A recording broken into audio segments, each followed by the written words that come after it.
opportunity, sir. Thank you, sir. Thank you. माननीय सदस्य श्री राजीव प्रताप रूड़ी जी। धन्यवाद महोदय। और important points, thank you, sir. I'll try my best to make it concise. जिस विषय पर हम चर्चा कर रहे हैं महोदय, बाकी विज्ञान, बाकी यातायात बहुत पुराना है। अगर हम जल मंत्री की बात सुन रहे थे तो वो 10,000 साल पुराना समुद्र से यात्रा करना, नदियों में यात्रा करना, नाव से यात्रा करना। लेकिन ये जो साइंस है ये मात्र 125 साल पुराना है। And this science is just, and it is not very long ago when 1903 Wright brothers flew for the first time, और पहला विमान जो यात्रा किया वो मात्र 120 फीट का दूरी तय कर पाया, जस्ट 120 फीट। और उसके बाद पहला कमर्शियल फ्लाइट 1914 में आया और वो कितने देर आसमान में रहा? 27 मील और 24 मिनट। और 1914 से लेकर 2024 तक लगभग 115 वर्षों में आज हम इतने बड़े विश्व का। और महोदय, विमान क्या होता है? विमान होता है जिसमें हम यात्रा करते हैं, समय की बचत करते हैं, उसमें नींद भी ले लेते हैं, किताब भी पढ़ लेते हैं, आईपैड भी देख लेते हैं, अगर लंबी यात्रा हो तो सो भी लेते हैं, फ्लैट बेड भी होता है, शौचालय भी होता है, खाने की भी व्यवस्था होती है। और ऐसी यात्रा की व्यवस्था तो शायद कभी किसी ने कल्पना नहीं की थी। और आज उसी विषय पर चर्चा करने के लिए हम यहां खड़े हैं। लेकिन जब विश्व युद्ध हुआ और उसके बाद कई सारे पैसेंजर प्लेन्स की शुरुआत हुई और ये विश्व युद्ध 1 से लेकर 2 के बीच में पैसेंजर विमानों का, तो कई सारे अंतर्राष्ट्रीय, कई बार लोग पूछते हैं कि भाई कन्वेंशंस क्यों है, why do we sign this conventions. लेकिन एक छोटा सा उदाहरण इसे समझाने के लिए मैं सिर्फ ये कहना चाहूंगा, हम सब में से लोग यात्रा करते हैं, कोई लंदन जाता है, कोई वॉशिंगटन जाता है। मैं एक छोटा सा सिर्फ उदाहरण देना चाहता हूं। जब हम यहां से लंदन जाते हैं, और क्योंकि हम सब जब कहते हैं कि सोवेरेन स्टेट्स है, सबकी अपनी सोवेरेनिटी है, मैं छोटा सा सिर्फ उदाहरण देना चाहूंगा। क्योंकि हम दिल्ली हवाई अड्डा पर सो जाते हैं और उसके बाद लंदन हीथ्रो में उतर जाते हैं, लेकिन यात्रा के समय हम पाकिस्तान के ऊपर जाते हैं, तुर्कमेनिस्तान के ऊपर जाते हैं, कैस्पियन सी के ऊपर जाते हैं, अजरबैजान के ऊपर जाते हैं, जॉर्जिया जाते हैं, ब्लैक सी के ऊपर जाते हैं, रोमानिया जाते हैं, हंगरी जाते हैं, ऑस्ट्रिया जाते हैं, जर्मनी जाते हैं, और फिर जाकर के हम लंदन उतरते हैं। और उससे आगे अगर निकल गए अमेरिका तो हम JFK जाने के लिए बेरिंट सी क्रॉस करते हैं, ग्रीनलैंड जाते हैं, कनाडा जाते हैं। तो यही कारण है कि आप जब विमान की यात्रा करते हैं तो आप अनेक देशों के ऊपर से जाते हैं। और जब भी, ये बात सुन के अजीब लगेगा कि जब भी हमारे ऊपर से अगर कोई जहाज लंदन से निकल करके जापान जा रहा है तो जितने देर वो हमारे आसमान में होता है वो हमारे अधिकार क्षेत्र में है। और इस दूरी में जो वो यात्रा करता है, इस यात्रा में एयर ट्रैफिक कंट्रोल का पैसा वो भारत को देता है। And this is our sovereign right. और यही कारण है कि इंटरनेशनल कन्वेंशन हम इसलिए बनाते हैं कि पूरी दुनिया एक सहमति दे कि हम इससे पूरी दुनिया के मानकों को लेके चलेंगे। And the reason for these conventions are that very reason. Just to take it further, we had the Warsaw convention, then we had the Hague convention. और जब यात्रा शुरू हुआ तो लोगों को चोट लगने लगा, किसी का सामान भुलाने लगा, किसी को तकलीफ होने लगी, तो उस पर पेनल्टीज लगने लगे। और उसके कानून बदलते बदलते हम लोगों ने हेग कन्वेंशन हुआ जिसमें लाइबिलिटी पैसेंजर्स का बढ़ा। फिर हम बढ़ गए मॉन्ट्रियल कन्वेंशन में, जो फिर यात्रियों के अधिकार, आज भी हम भारत में कहते हैं कि हमारे DGCA यात्रियों के अधिकार करें, लेकिन सिर्फ ये अधिकार भारतीयों के लिए नहीं है। ये अधिकार अगर विदेश से भी कोई आता है और भारत में उसका सामान गुम हो जाता है तो उसका भी एक अधिकार है। And this is not governed bye a sovereign law. Sovereign law substitutes it, but it's by an international treaty, and that happened in the Montreal Convention we moved. लेकिन सभी कन्वेंशंस में सबसे ज्यादा अगर किसी विषय पर आया तो वो शिकागो कन्वेंशन में है। और Chicago convention is the Bible for all the regulations which we see today, see today, and that is where the ICAO came into existence. And from the ICAO convention, we come to have, and that handles so many things. Legal and regulatory framework, fair and equal opportunities, sovereignty of airspace is something which is very important. Aviation safety, freedom, the freedom to land and take off, take passengers, called the freedom of flights and traffic, aircraft registration, unlawful interference, and of course, एक और aspect आ गया है पर्यावरण का, environmental clearance का. Sir, resulted in the ICAO in 1944, and India is a signatory to it. And there are many more things to it. I will not take it. As the Honorable Minister has said, Mr. Rudy, please make it brief. Now we have come back to the Cape Town Convention. What is this Cape Town Convention? The CTC. It was signed in 2001 in South Africa, as mentioned by the Minister. And it has three basic ingredients: financial interest, mobile assets, and includes. And this was not only done for that, it was done for the railways also, it was done for the aircrafts also, it was done for the spacecrafts also. But now we are confining ourselves to the aircrafts only. Why? Because any international action requires also legal frame for financial transactions, as we have for international banking, as we have for the dollars or foreign exchange. And this was done basically to establish a legal framework for aircraft financing. Now, why aircraft financing? And many of the reasons my Vishnu Prasad just mentioned.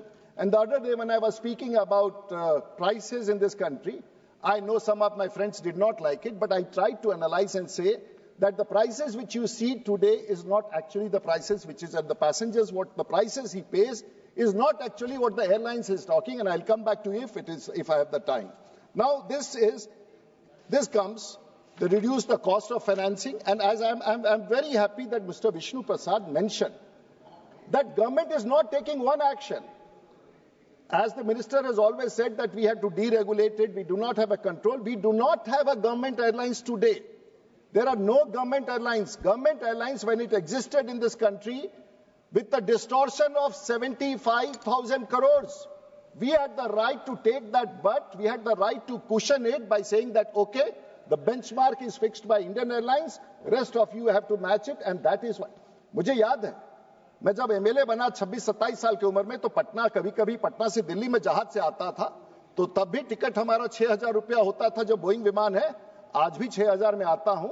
लेकिन क्यों ऐसा पिछले 70 वर्षों में हमें लगा कि दाम अधिक है? क्योंकि एक फैक्टर डिस्टॉर्शन था, और देश के टैक्स पेयर्स का 70,000 करोड़ हम लोगों ने इस सब्सिडी के रूप में एक मॉडल बना के दिया. मैं उसमें कोई विवाद में नहीं जाना चाहूंगा. मैंने पिछली बार बताया था कि किस तरह से दुनिया भर के एयरलाइंस बंद हुए, और इसके साथ अब यह संकट उत्पन्न कहां हुआ, और यह समझना बड़ा जरूरी है कि गो एयरलाइंस, ठीक है, यह बात सही है कि पूरे दुनिया के युद्ध में, और जब यूक्रेन का युद्ध शुरू हुआ और उसके पहले कोविड, इसके पहले जेट एयरलाइंस बंद हुआ, इसके पहले किंगफिशर बंद हुआ महोदय, लेकिन गो एयरलाइंस का क्या हुआ? Go airlines has triggered off what we are discussing today. And how has it happened? Go Airlines was doing well. We thought there were 57 planes, but they were doing reasonably. COVID, it did have an effect. And subsequently, the aircrafts usually have two kinds of engine. One is the LEAP engine, and one is the Pratt & Whitney. Unfortunately, the Pratt & Whitney engines, which are manufactured across the world, have a majority of the spares coming from Russia and Ukraine. As a result, that airline went broke. That could not fly, and even many more airlines which had Pratt & Whitney engines could not operate, and most of the airlines came down. Fortunately, some of the airlines had LEAP engine and they survived the market, but still in Delhi airport, you can find 40 aircrafts which had Pratt & Whitney engine, because the spares which were to be manufactured on the titanium made in Ukraine or Russia could not be provided to these companies. Now, these are factors which cannot.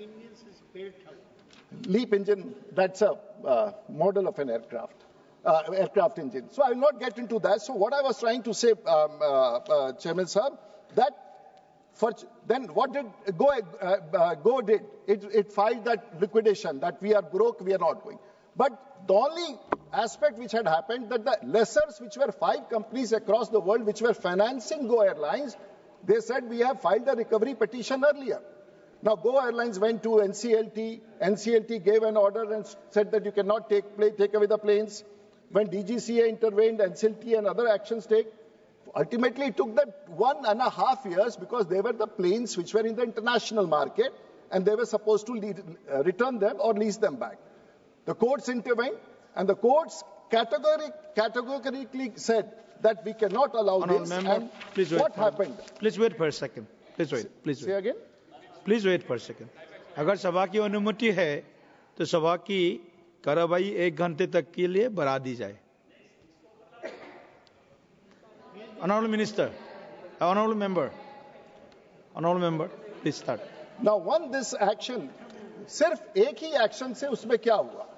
Go airline तो बंद हो गई और उस समय banks ने कहा कि मेरे पैसे लौटाओ, वेंडर्स ने कहा कि मेरे पैसे लौटाओ, कर्मचारियों ने कहा कि मुझे पैसे दो और कहा कि और लीजर्स को कहा गया कि हम जहाज नहीं देंगे, जहाज को रोक के रखेंगे. परिणाम क्या हुआ? 6500 करोड़ रुपया बैंक मांग रहा था, उससे 2600 करोड़ रुपया लीजिंग कंपनीज मांग रहे थे, 1200 करोड़ रुपया वेंडर्स मांग रहे थे. और आपको अंदाजा नहीं होगा, मात्र गो एयरलाइन के कारण जो पूरे दुनिया में लीजिंग रेंटल जो भारत का इस गतिविधि से बढ़ा, भारत में $2.7 billion का इंपैक्ट हुआ, and that was calculated. The impact of Go Airlines shutting down and the international investors who had come for leasing, the impact was $2.1 billion. Now, who takes this brunt? The airlines doesn't take this brunt. It is passed on to the passengers, and as a result, and the 24,000 crores was the impact of just not returning the aircrafts to the lessors, because the Airworthy Group, or AWG, which is there, downgraded India from 3 point something to 2, resulting in a loss of thousands of crores to all those people who were operating. I will not go into that, and that is why I think the government of India thought it is pertinent to do this, because this loss was actually passed on to the passengers. I would just like to tell it to my friends, we have to remember certain things. And I'm happy that the government, that the Prime Minister, that the Minister have realized. I'm not always very happy when I hear certain things.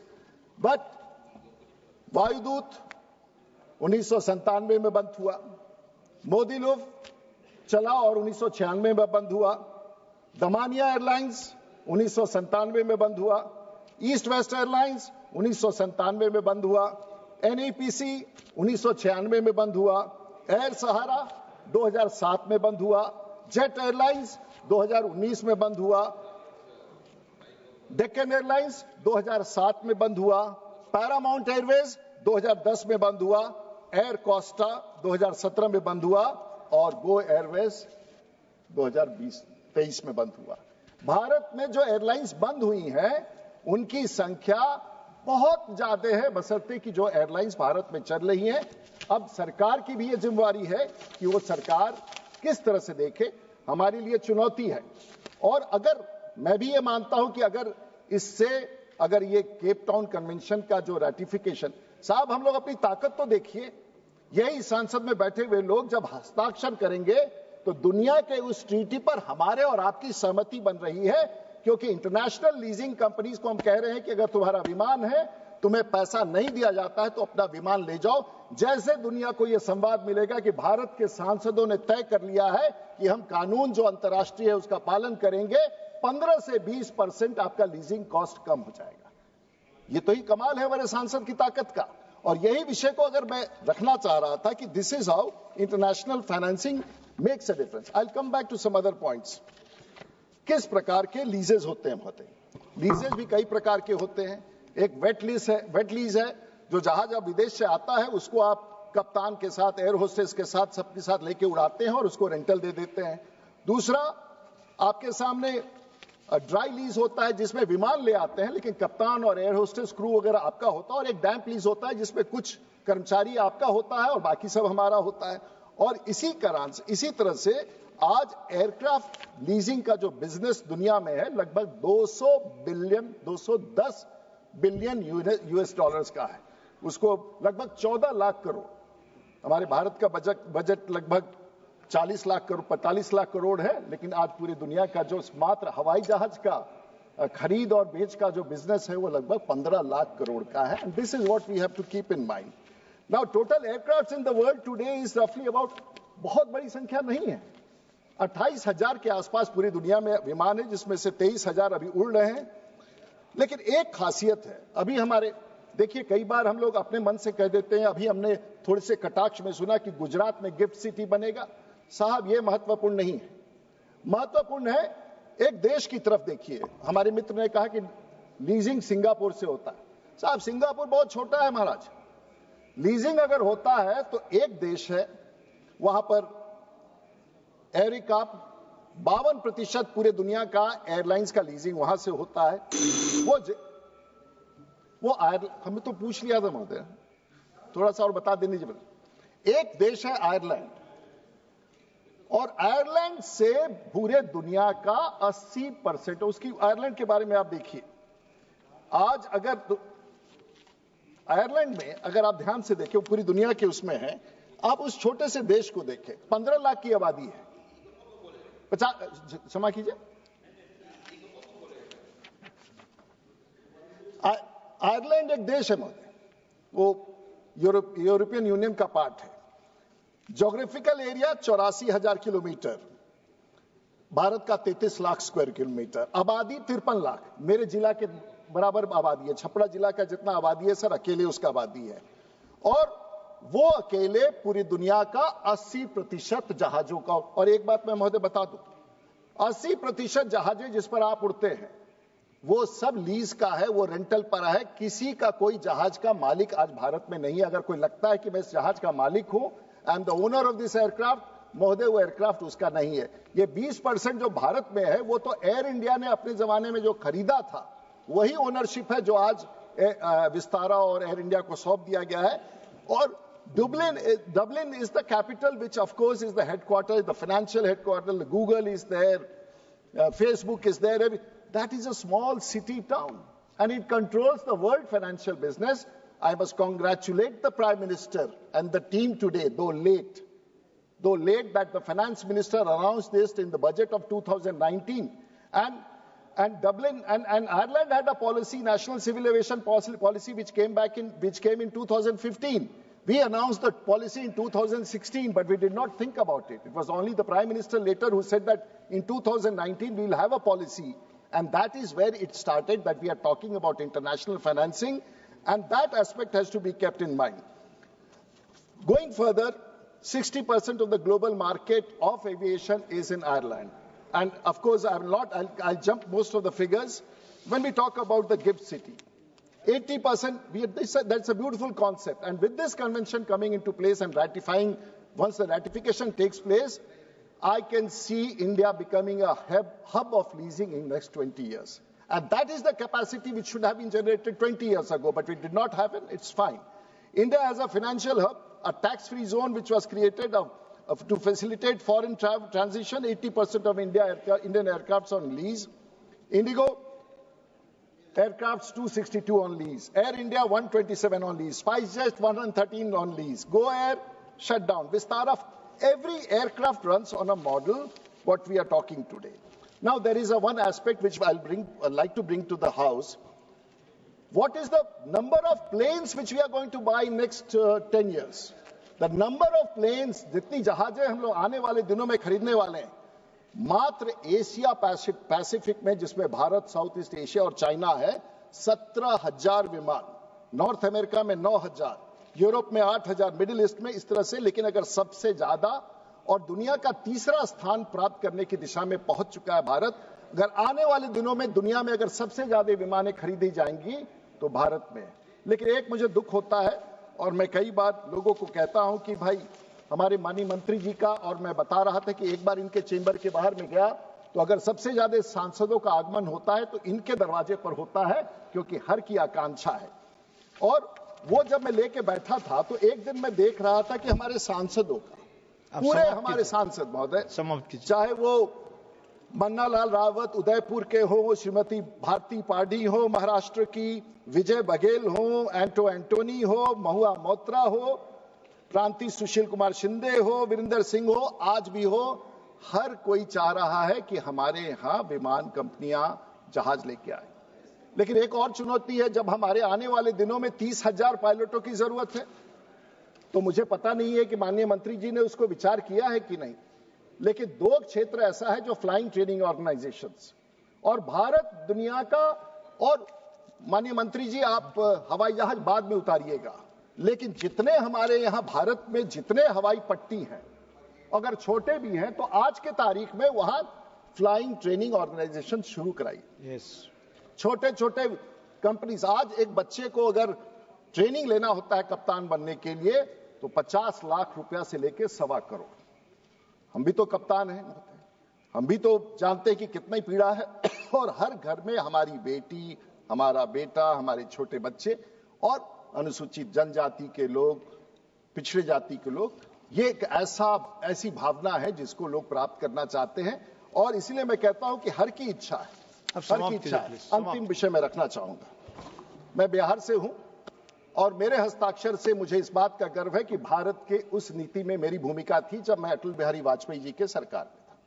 और आज इनके जो हमारे माननीय मंत्री जी के जो मुख्यमंत्री हैं, उस समय भी हमारे सरकार के सदस्य थे चंद्रबाबू नायडू जी, और हमने उस समय अपनी जितनी समझ थी, क्योंकि मेरी समझ थी ही नहीं एविएशन के बारे में, फिर भी मुझे 2 व्यक्तियों का याद है। एक नारायण मूर्ति, जिन्होंने बैंगलोर एयरपोर्ट के लिए मुझसे प्रत्येक दिन आग्रह किया और अंत में मुझे पत्र लिख के किया कि राजीव प्रताप रूडी, आपकी सरकार, जिस तरह से आज हम लोग देश के प्रधानमंत्री को धन्यवाद दे रहे हैं, उन्होंने वाजपेयी जी और मुझे धन्यवाद दिया कि हमारे शमशाबाद देवनाली का आपने एयरपोर्ट स्वीकार किया है। उसी प्रकार से चंद्रबाबू नायडू जी का उस समय एक बड़ा सपना था कि हैदराबाद को हवाई अड्डा मिले, देवनाली एयरपोर्ट का कंसेशन एग्रीमेंट हमने। आज मैं 22 साल के बाद माननीय मंत्री जी से आग्रह कर रहा हूं कि बिहार के 14 करोड़ लोग, जो बिहार की पूरे देश की नीति को समझता है, और पिछले 10 साल से मैं संघर्ष कर रहा हूं कि बिहार के लोगों को एक ऐसा हवाई अड्डा दे। हमारे बच्चे बंबई जाकर के दुबई जाएंगे, हमारे बच्चे बेंगलोर जाके दुबई जाएंगे, हमारे बच्चे सैन फ्रांसिस्को, कैलकाटा होके जाएंगे, लेकिन हमारे बच्चे 14 करोड़ की आबादी, जो दुनिया का, भारत का लगभग, वो वहां से। मैं माननीय मंत्री जी से कह रहा हूं, बिहार को सबसे बड़ा अगर रिफॉर्म्स देना है तो जिस प्रकार से हम लोगों ने अपने समय में शमशाबाद को दिया, हैदराबाद को दिया, बैंगलोर को दिया, दिल्ली के जीएमआर को दिया, जिस प्रकार से बंबई के हवाई अड्डा को दिया, बिहार को भी इस 14 करोड़ की आबादी को, झारखंड भी हमारा पार्ट था, उसको अंतर्राष्ट्रीय हवाई अड्डा घोषणा से नहीं होता महोदय। पटना जयप्रकाश नारायण अंतर्राष्ट्रीय हवाई अड्डा पिछले 30 साल से लिखा हुआ है। कई बार हम लोग समझते हैं महोदय, हम लोग कई बार समझते हैं कि सरकार अगर अंतर्राष्ट्रीय हवाई अड्डा घोषणा कर देगी तो अंतर्राष्ट्रीय जहाजें उड़ने लगी। ऐसा नहीं होता है। ऐसा इसलिए नहीं होता है कि demand, infrastructure, air space management, length of the runway, capacity, demand, all has to be generated. तो इसलिए मैं कह रहा हूं बिहार एक ऐसा स्थान है जहां इसकी संभावनाएं हैं। मेरा ये पूरे स्पीच का लक्ष्य है। मंत्री जी ने कहा कि आपको नहीं बोलना है, मैंने कहा मैं आपको तब तक बोलता रहूंगा जब तक बिहार का ये हवाई अड्डा जो पटना के निकट है उसका निर्माण का आप नहीं शुरू करेंगे। मैं तरह तरह से आपके समय को लेता रहूंगा। और खासियत महोदय, तब दुख होता है कि अगर एक गिलास में पानी रखा हो तो कोई आके कहे कि ये पेप्सी है और 4 लोग कहे कि इस पानी को पेप्सी है, तो आप मजबूर हो जाते हो कि उस पानी को भी पेप्सी कहना होता है। और उसके बाद अधिकारी के पास चले जाओ तो उससे अगर पूछो कि ये क्या है तो कहेगा कि पानी है कि पेप्सी है, लेकिन ये पक्का है कि ये लिक्विड है। और उसी स्थिति में राजीव प्रताप रूडी पिछले 10 साल से घूम रहा है। धन्यवाद जी। माननीय सदस्य श्रीमती ऋषि विराज जी, बहुत बहुत धन्यवाद। ऋषि विराज जी। धन्यवाद सभापति।